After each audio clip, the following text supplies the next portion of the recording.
Se definen, como Felipe hoy día comentaba con la historia de este muchacho: ¿usted cree en Jesús? Sí, creo en Jesús. Y si le hacemos la misma pregunta a varias personas: ¿usted cree en Jesús? Muchos van a decir: ¿usted cree en Jesús? Sí, creo en Jesús. Y muchas personas piensan que son cristianos, pero la pregunta verdaderamente es sobre su identidad. ¿Cuál es la identidad de un verdadero cristiano? ¿Qué define a un verdadero cristiano? ¿Lo define el tener que ir a una iglesia? Hay muchas personas que van a la iglesia, van a un culto de domingo, y yo les digo, en Navidad, en Estados Unidos, por ejemplo, es casi algo de todos los años que las iglesias se repletan de gente en los cultos de Navidad. Pero lo curioso es que después del resto del año ya los cultos no están llenos. La gente le atrae porque hay un programa de Navidad, están los niños, se hacen cosas especiales, se cantan villancicos, y eso es muy lindo, muy hermoso. Y esto nos muestra también de que no todos aquellos que se dicen o creen: yo creo en Jesús, yo soy cristiano, o a veces asisten a una iglesia, su identidad tiene que ver con ser cristianos. El libro de Hechos tiene como propósito mostrarnos a todos nosotros cuál es la identidad de una iglesia cristiana, cuál es la identidad de un cristiano, lo que nos define. Y lo que hemos leído aquí en este texto, en el capítulo 5, es algo que caracteriza a la iglesia primera, a los cristianos, y que también debe caracterizarnos hoy día. Y quiero compartir con ustedes algunos minutos. Versículo 27, cuando los trajeron a los apóstoles, los pusieron ante el concilio y el sumo sacerdote los interrogó. Les dimos órdenes estrictas de no continuar enseñando en este nombre, y han llenado Jerusalén con sus enseñanzas y quieren traer sobre nosotros la sangre de este hombre.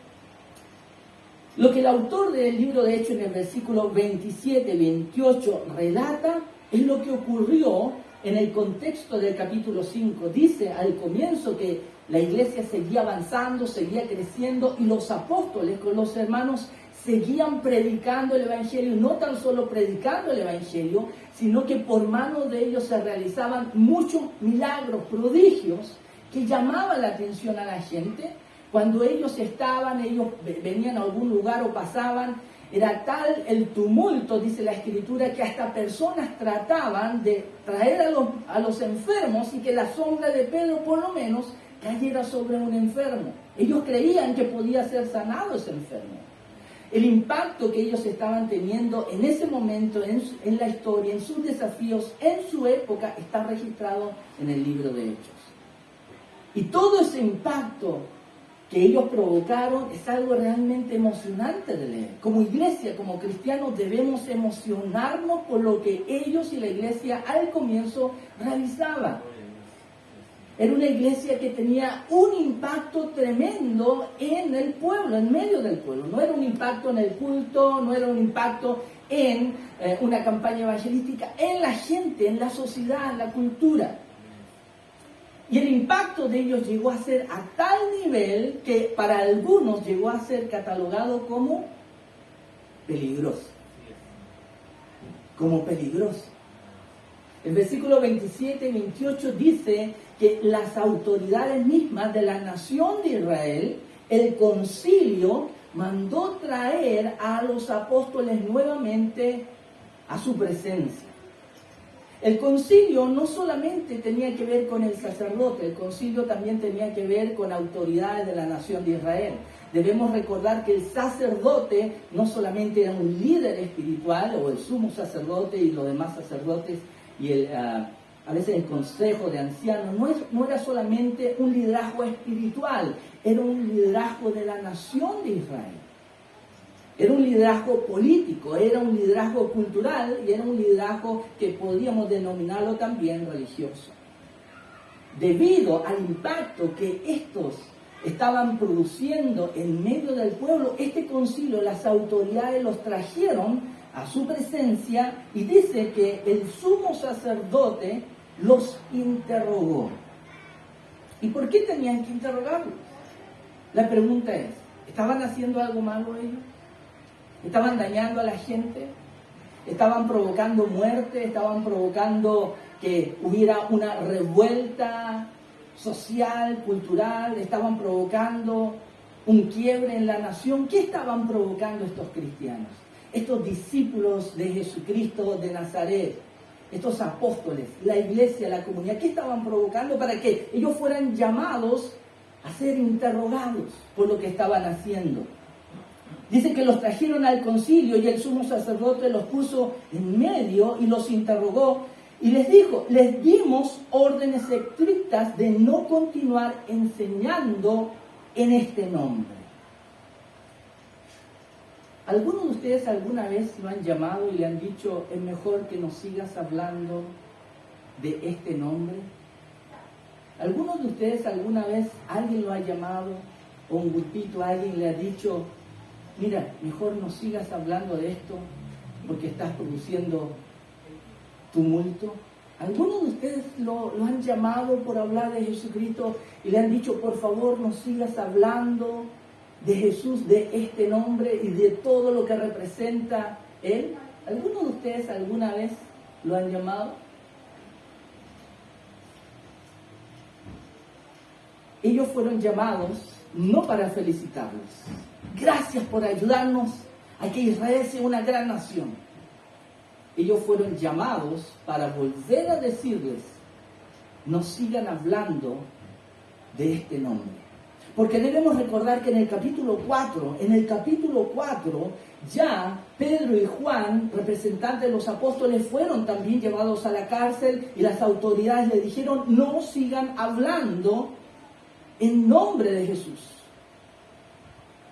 Ellos fueron llamados por el concilio, no para decirles, saben, cuentan con todo nuestro apoyo, al contrario, fueron llamados para decirles, ni siquiera por favor, sino dejen de hablar. ¿No les dijimos ya antes que dejaran de hablar en este nombre? ¿Por qué siguen haciéndolo? Y no tan solo le dijeron eso, sino que en la mitad del versículo 28 dice, y han llenado a Jerusalén con sus enseñanzas. Cuando leemos este versículo 28 vemos el trabajo que los apóstoles, la iglesia, los discípulos estaban realizando. Ellos estaban preocupados de llenar no tan solo Jerusalén con las enseñanzas de Jesús, pero las autoridades, los enemigos de ellos reconocieron de que ellos estaban haciendo tal labor que estaban llenando toda la ciudad de Jerusalén con las enseñanzas de Jesús. Estas enseñanzas que ellos no aceptaban. Pero ellos reconocieron el trabajo que estaban haciendo. ¿Y esto qué nos muestra acerca de la iglesia primera? El trabajo que hacía. No es solamente un grupito aquí, una persona aquí, otra persona acá, sino que dice que la iglesia primera, podríamos decir, estaba tan activada que había llenado toda la ciudad con las enseñanzas de Jesús. Y esta es la identidad de la iglesia desde sus comienzos.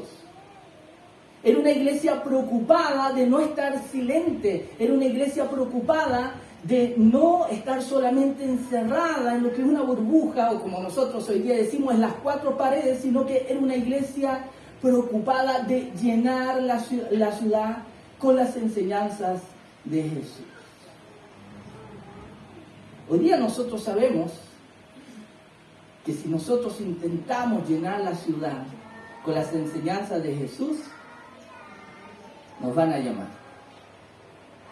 Nos van a llamar. Nosotros nos podemos dar cuenta de que el tiempo en que la iglesia nació, en que la iglesia vivió, en que los apóstoles estaban vivos y predicaban, no fue un tiempo bueno para ellos. No fue un tiempo de prosperidad, de paz, donde todos se aceptaban, sino que también fue un tiempo hostil, fue un tiempo adverso, un tiempo donde ellos no eran bien recibidos, sino que al contrario eran llamados para decirles, no sigan hablando de este nombre. No tan solo le dijeron y reconocieron, ustedes están llenando toda la ciudad con la enseñanza de este nombre, sino que también dijeron, y quieren traer sobre nosotros la sangre de este hombre. Es decir, déjense de hacernos responsables de la muerte de este hombre. Porque debemos recordar que los apóstoles, cuando fueron llamados al concilio, y el concilio les dijo, dejen de predicar en el nombre de Jesús, los azotaron. Pedro tomó la palabra y dijo, ustedes crucificaron a Jesús. Ustedes lo condenaron. Y ciertamente cuando alguien entiende que es responsable de la muerte de Jesús, cuando es consciente de lo que eso representa, esa persona nunca va a poder estar tranquila.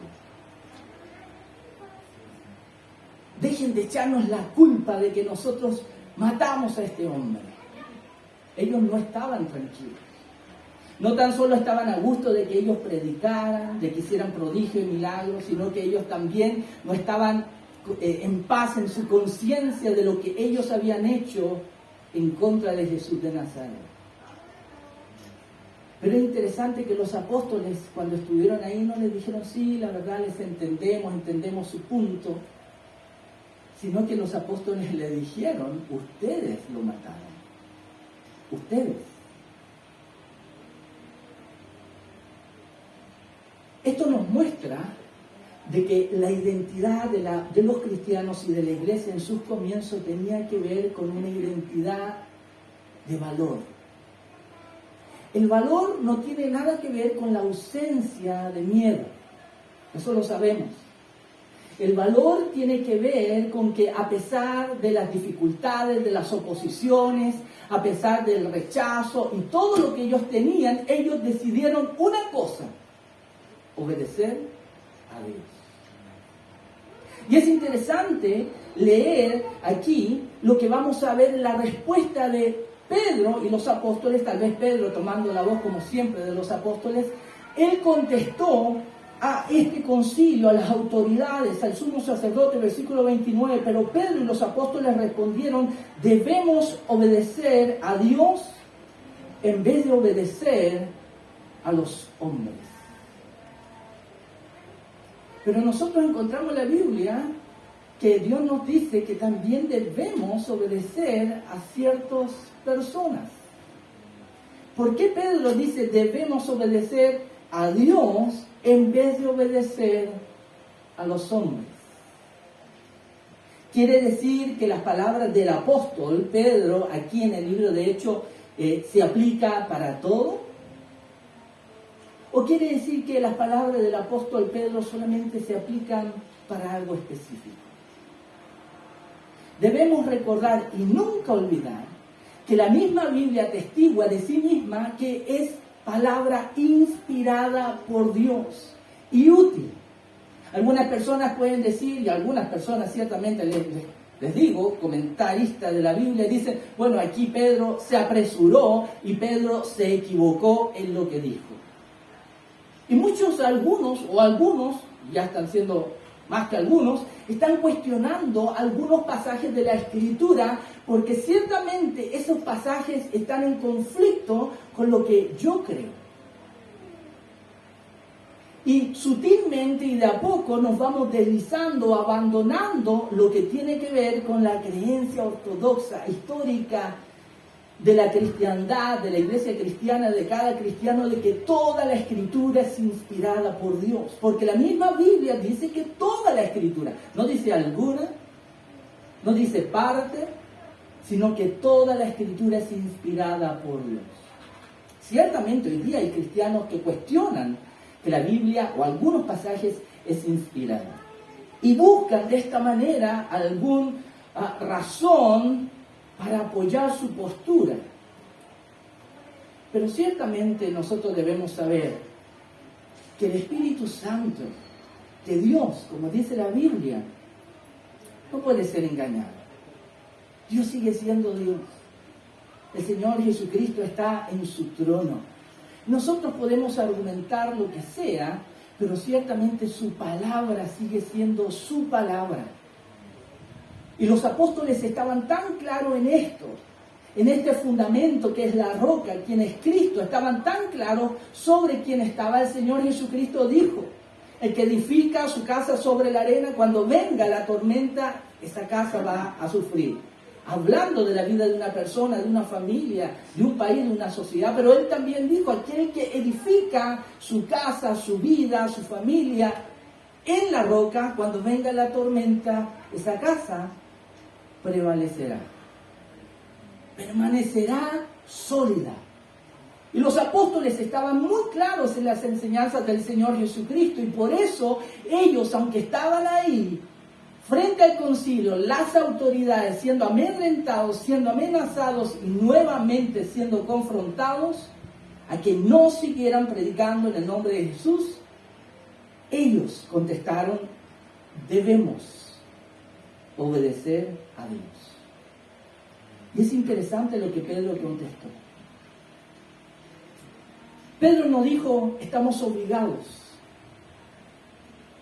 Como a veces nosotros podemos decir, mira, es que a mí me obligaron. Entonces como que a veces nos desligamos de la culpa. ¿Sí? Es que tienes que hablar con mi hijo porque él me obligó. O con mi esposa, tienes que hablar con mi esposa porque ella me obligó. Es interesante que aquí Pedro no dice, estamos obligados a obedecer a Dios. Tampoco Pedro aquí dijo, cuando respondió al concilio, vamos a considerar el obedecer a Dios sobre este tema. Nos vamos a analizar, vamos a juntarnos, vamos a conversar y vamos a ver si llegamos a un consenso. No, Pedro no dijo eso. Como decimos hoy día, él estaba muy clarito. Él dijo, debemos, era su deber como apóstol, como discípulo del Señor Jesucristo. Y él lo dijo, debemos obedecer a Dios. Pedro conocía muy bien cuál era su responsabilidad. Pedro sabía muy bien cuál era su misión. Pedro sabía muy bien cuál era su norte y cuál era su propósito estando ahí, en esa época, con su vida, todo esto producto del llamado que el Señor Jesucristo le hizo a él. Sígueme y serás pescador de hombres. Pedro sabía muy bien lo que él debía hacer. ¿Y qué es lo que él debía hacer? Obedecer a Dios. Debemos recordar que cuando Pedro era discípulo, ¿cierto? Este discípulo, este pescador en formación, él no siempre obedeció a Dios. Sabemos que él negó al Señor. Pedro le dijo, Señor, mi vida daré por ti. Él ni siquiera cumplió su palabra. Jesús le dijo, vas a negarme cuando cante el gallo. Jesús le dijo, Satanás te ha pedido para zarandearte, pero yo he orado para que tu fe no falte. Pero después de todas esas experiencias que tuvo el apóstol Pedro, vemos después lo que ocurrió en Pentecostés y lo que Dios hizo con ellos, que tenemos a otro Pedro, tenemos a otro cristiano, tenemos a otro discípulo, tenemos a otro apóstol, alguien que ya no dice, ¿saben qué mejor? Que se dirigió a sus compañeros, ¿saben mejor?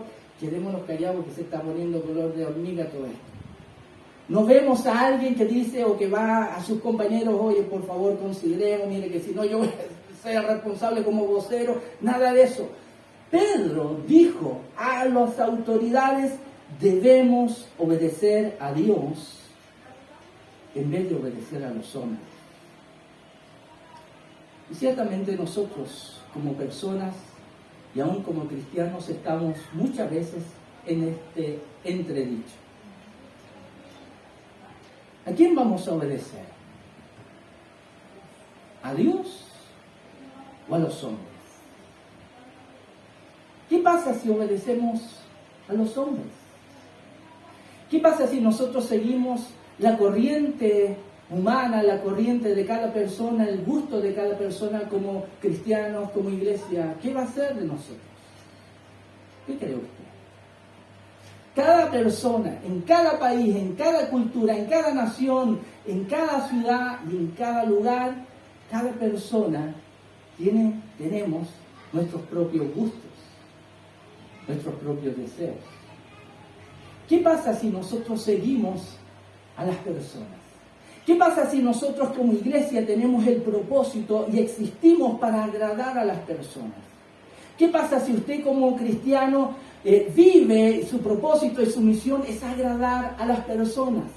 ¿Qué pasa si yo como pastor tengo como propósito, mi único propósito de trabajo es agradar a las personas? ¿Qué será de una iglesia que busca agradar a las personas? El libro de Hechos nos recuerda cuál es nuestra identidad. Y es verdad, hoy día muchos están confundidos acerca de su identidad y muchos están cambiando su identidad en muchos aspectos. La pregunta es, como iglesia, ¿debemos también cambiar nuestra identidad? Como cristianos, como líderes, como pastores, ¿debemos cambiar nuestra identidad para poder agradar a las personas?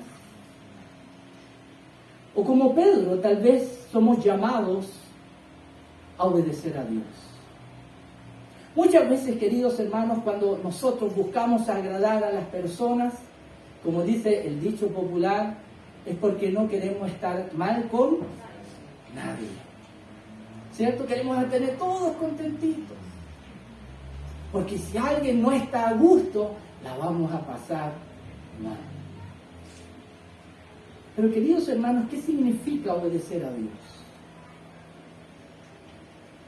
¿Qué significa que usted y yo, como iglesia, como pastores, como líderes, como cristianos, tengamos el compromiso de obedecer a Dios?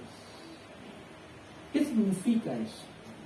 ¿Qué significó para los discípulos y los apóstoles en su tiempo? ¿Qué significó para ellos? ¿Las autoridades estaban contentos con ellos? ¿Los felicitaban? Ustedes son un gran ejemplo. La mayoría de ellos terminó con su vida ejecutada. Increíblemente. Y esta es una de las mayores pruebas de la resurrección de Jesucristo. Ellos dijeron, Pedro, debemos obedecer a Dios. Y ellos obedecieron a Dios hasta la muerte. Ellos los pusieron en el patíbulo, en el Imperio Romano, en ese entonces, a muchos cristianos en el Coliseo y muchas cosas más. Si tú reniegas de este hombre, vivirás. Pero es interesante que los apóstoles decidieron, antes que negar a Jesús, morir. Morir por ser cristianos, morir por creer en Jesús. Y esta es una de las grandes pruebas de la resurrección de Jesús. ¿Por qué? Porque Pedro continuó y él dijo, el Dios de nuestros padres resucitó a Jesús, a quien ustedes mataron y colgaron en una cruz. A él Dios lo exaltó a su diestra como príncipe y salvador para dar arrepentimiento a Israel y perdón de pecados. Y nosotros somos testigos de estas cosas. Podemos hoy día, usted puede como cristiano, puedo yo decir, yo soy testigo de estas cosas referentes a Jesús. ¿Usted lo ha dicho? Pero la pregunta es, ¿cuánto estamos dispuestos a entregar por obedecer a Dios? Y es verdad, estamos viendo lo que los apóstoles, los discípulos y la iglesia en sus comienzos les tocó vivir en su propia época, pero la Biblia no es un libro de historia para que solamente miremos para atrás. La Biblia es un libro, es un mensaje actual y que habla hoy a nosotros, aquí, hoy, en nuestra propia época, con nuestros propios desafíos y las preguntas y lo que la palabra nos desafía es lo mismo. ¿Vamos a obedecer a los hombres o vamos a obedecer a Dios? Ciertamente si obedecemos a Dios, yo quiero decirle, hermanos, yo creo que ustedes lo saben, nos vamos a ganar el desprecio de mucha gente. Nos vamos a ganar la crítica de mucha gente. No tan solo gente común y corriente, sino gente de influencia, gente que tiene que ver con las autoridades. Si usted quiere ponerse del lado de Dios como Pedro, debemos obedecer a Dios. Yo quiero decirle, usted va a enfrentar momentos difíciles. Va a haber gente que no va a gustar de usted, gente que le va a hacer el desprecio, lo que sea, para demostrar que no me gustas, por el solo hecho de querer obedecer a Dios. Yo quiero decirle que si usted no ha pensado esto, hoy día piénselo muy bien. Si usted como cristiano quiere mirar atrás para ver cómo ellos lo hacían y quiere mirar la Escritura para ver cómo usted debe hacerlo, ellos dijeron debemos obedecer a Dios. Y si usted quiere de la misma manera confesar y decir yo debo obedecer a Dios, yo quiero, hermano, decirle que usted debe estar listo para ser rechazado. Yo quiero decirle que usted debe estar listo para decidir si va a mantener su identidad o tal vez va a tratar de quedar bien con todos. A él Dios exaltó a su diestra como príncipe y salvador para dar arrepentimiento y el perdón de pecados. Hoy día se busca que nadie ofenda a nadie. Eso hoy día en nuestra cultura tiene un término. ¿Alguien sabe cuál es ese término? ¿Alguien sabe cómo se le llama eso? ¿Ah? No. Es que tú no tengas que ofender a nadie. Cuidado con tus palabras. Ya.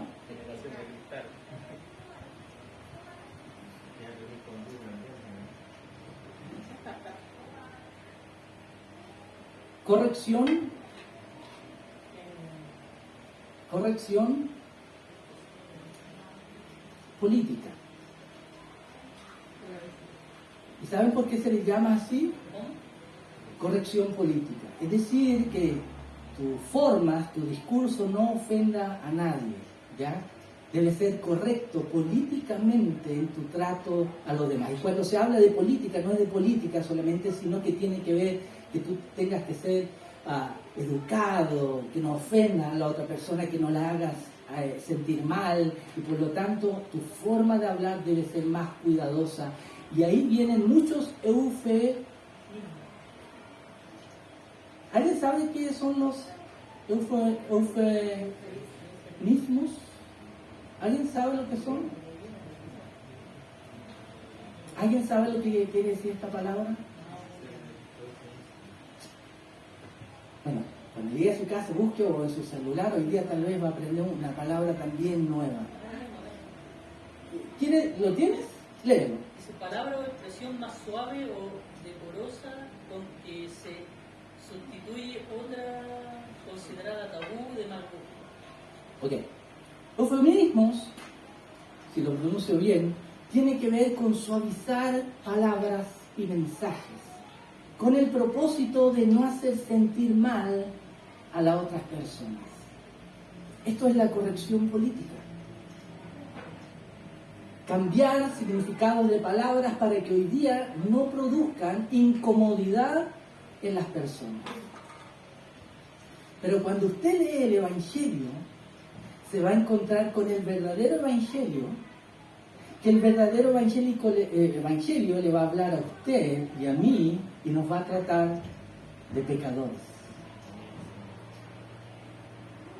Y increíblemente puede ser para usted, tal vez increíble, es decir, no se puede creer, es que hoy día hay quienes, algunas iglesias y cristianos, no están llamando a los otros pecadores, porque no quieren ofenderlos.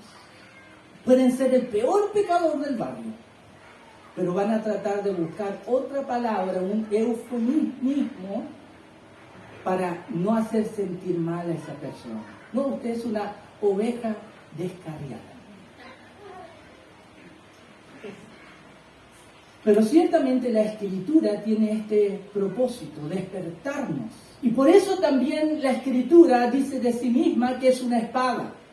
Y es una espada que penetra y discierne los pensamientos y hiere. Es por eso que Pablo habla también de la Escritura y dice que cuando te pongas la armadura, usa también la espada de la palabra de Dios. Y si nosotros vamos a tener que manipular las Escrituras, podemos manipularlas solamente de dos formas. Manipularlas desde su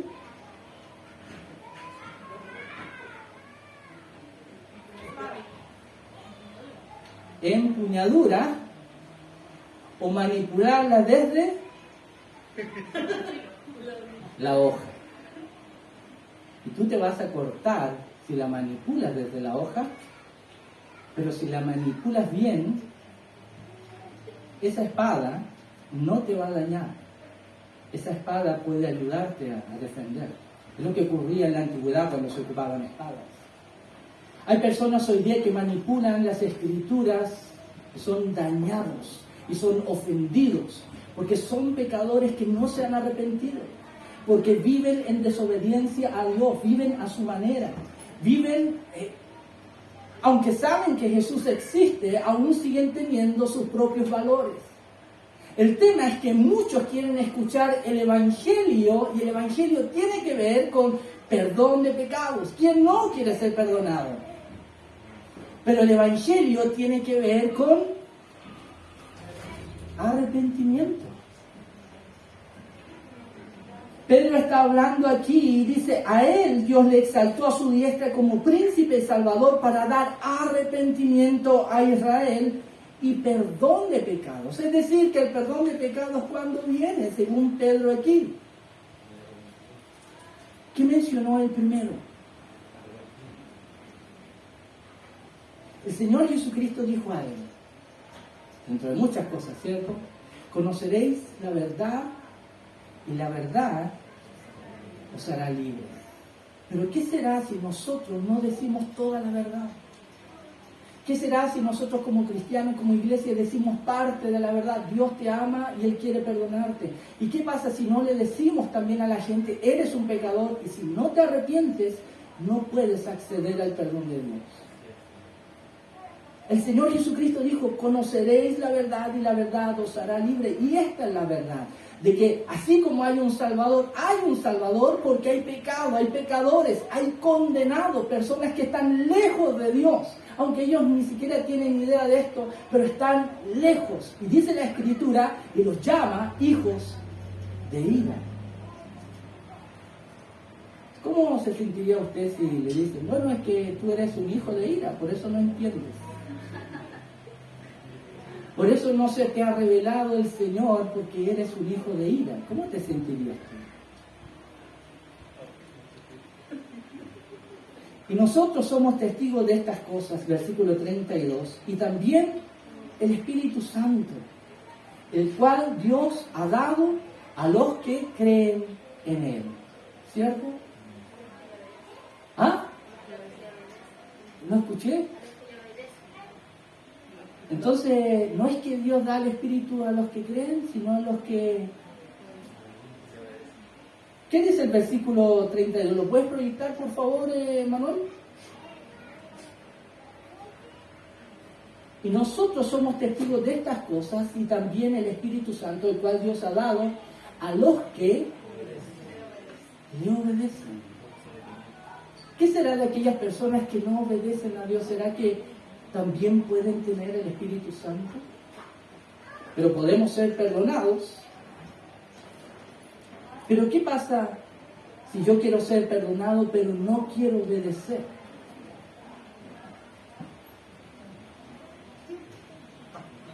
Pedro dice aquí, nosotros somos testigos de estas cosas, y no tan solo ellos, y aquí incluye al Espíritu de Dios, y dice, y también el Espíritu Santo, el cual Dios ha dado a los que le obedecen. Pablo escribió en Romanos capítulo 8, diciendo que aquellos que son guiados por el Espíritu de Dios, estos son hijos de Dios. ¿A qué nos guía el Espíritu Santo? ¿A qué guió el Espíritu Santo a Pedro cuando él estuvo delante del concilio? El Espíritu Santo que estaba en él, ¿a qué lo guió para hablar?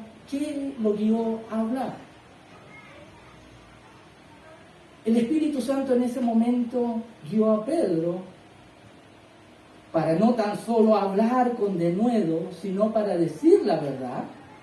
Pero ¿cuál fue la verdad que Pedro le dijo a las autoridades aquí? ¿Cuál fue la respuesta de Pedro? Debemos obedecer a Dios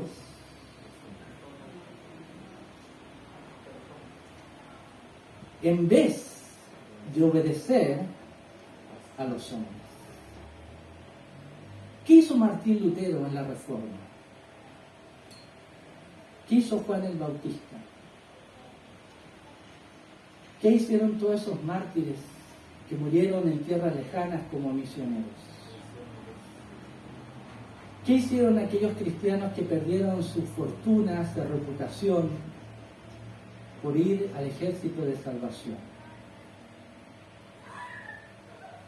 Ustedes sabían que Martín Lutero, cuando se hizo sacerdote, su papá, que era un hombre importante, él no quería que él fuera sacerdote. Y lamentablemente Martín Lutero tuvo que perder, entre comillas, el cariño de su papá porque él decidió obedecer a Dios. ¿Usted ha perdido el cariño de alguien por obedecer a Dios? ¿Está preparado para perder la simpatía, el cariño de alguien por obedecer a Dios? Cuando uno toma la decisión de obedecer a Dios, usted puede perder gente. Pero ¿sabe qué es lo que nunca va a perder? El Espíritu Santo. Y el Espíritu Santo va a estar en usted actuando, sobre usted, y el Espíritu Santo lo va a estar usando usted para honrar a Dios. Porque los apóstoles, los cristianos, la iglesia, ellos entendieron que fueron salvados para la gloria de Dios, no para el agrado de las personas. El tema de hoy día es, debemos obedecer a Dios, pero la pregunta es, ¿usted y yo vamos a mantener la identidad de estos cristianos? ¿Vamos a copiarla? ¿Vamos a decidir entre obedecer a Dios o las personas y vamos a ir por obedecer a Dios? Cuando decidimos obedecer a Dios, el Espíritu Santo siempre nos va a respaldar. Aunque el día sea muy oscuro, las nubes muy cargadas de tormenta, de lluvia, de rayos y todo eso, y aunque estemos delante de una multitud, como dice la Escritura, se campa un ejército a mi derecha y a mi izquierda, aún así, tú estarás conmigo. Antes de terminar hoy día la reunión, ya estamos terminando, los niños tienen un programa, tienen algo que compartir con todos nosotros. Katy y Mari, ellos estuvieron trabajando con ellos y nos pidieron este tiempo. Vamos a orar, quiero invitarle a que se ponga en pie y vamos a orar.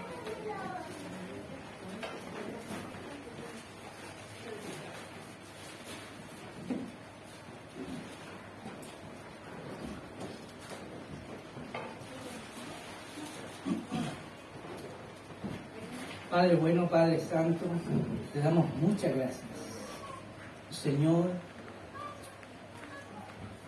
porque tú nos hablas en todo momento. Gracias por tu palabra, Señor. Y gracias porque tu palabra un día se hizo carne. Amén.